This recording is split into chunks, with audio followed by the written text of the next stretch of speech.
Mister and Mrs bachelor എന്നൊരു cinema കണ്ടു. ദീപു കരുണാകരനാണ് ഈ സിനിമ സംവിധാനം ചെയ്തിരിക്കുന്നത്. അപ്പോൾ സിനിമ എങ്ങനെയാണെന്ന് വെച്ച് കഴിഞ്ഞാൽ വൻ ബോറിംഗ് മൂവി. ഇത്രയും ഒരു ബോറിംഗ് ഫിലിം ഈ അടുത്ത് ഞാൻ കണ്ടിട്ടില്ല. ഇന്ദ്രജിത്ത്, അനശ്വര രാജൻ, രാഹുൽ മാധവ് എന്നിവരൊക്കെയാണ് ഈ സിനിമയിലെ പ്രധാന കഥാപാത്രങ്ങൾ. അപ്പോൾ ഒരു 10 മിനിറ്റോ 15 മിനിറ്റോ ഷോർട്ട് ഫിലിമായിട്ട് ഇറക്കേണ്ട ഒരു സ്റ്റോറി 2 മണിക്കൂർ ലെങ്ത്തിൽ ഒരു സിനിമയൊക്കെ ഇറക്കി വെച്ചിരിക്കുകയാണ്. അപ്പോൾ ഇങ്ങനത്തെ സിനിമകൾ എന്തിനാ ഇവർ ഇറക്കി വിടുന്നതെന്ന് മനസ്സിലാവുന്നില്ല. അപ്പോൾ ഈ സിനിമയുടെ ഒരു ബേസിക് പ്ലോട്ട് പറയുകയാണെങ്കിൽ, അനശ്വരയും രാഹുൽ മാധവും 3 വർഷമായിട്ട് പ്രണയത്തിലായിരുന്നു. അപ്പോൾ അവരുടെ കല്യാണത്തിൻ്റെ ദിവസം രാഹുൽ മാധവൻ ഒളിച്ചോടി പോവുകയാണ് വേറെ ആരുമായിട്ട്. അപ്പോൾ ആ ഒരു വിഷമത്തിൽ അനശ്വര രാഹുൽ മാധവനെ തേടി ഇറങ്ങുന്നതാണ്. അപ്പോൾ ആ യാത്രയുടെ ഇടയ്ക്ക് അനശ്വര ഇന്ദ്രജിത്തിനെ കണ്ടുമുട്ടുന്നുണ്ട്. പിന്നെ ഇവർ രണ്ടുപേരും കൂടിയാണ് യാത്ര തുടരുന്നത്. അപ്പോൾ ആ യാത്രയുടെ ഇടയ്ക്ക് വേറെ എന്തൊക്കെ സംഭവിക്കുന്നുണ്ട്, രാഹുൽ മാധവനെ അവർ കണ്ടുമുട്ടുമോ എന്താ, അതൊക്കെയാണ് ഈ സിനിമ പറയുന്നത്. നമ്മൾ കണ്ടുകൊണ്ടിരിക്കുമ്പോൾ എന്തിനാണ് സിനിമ എടുത്തു വെച്ചിരുന്നത് തോന്നിപ്പോവും. അതുപോലെ ഇങ്ങനെ വലിച്ചു നീട്ടി വച്ചേക്കാണ് ഈ ഫിലിം.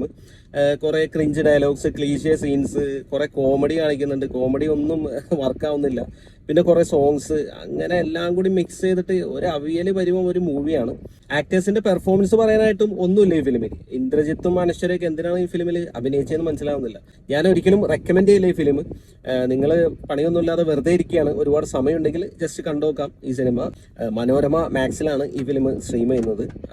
അപ്പോൾ നിങ്ങൾ ഈ സിനിമ കണ്ടിട്ടുണ്ടെങ്കിൽ നിങ്ങളുടെ അഭിപ്രായം കൂടി ഒന്ന് കമന്റ് ചെയ്യാം.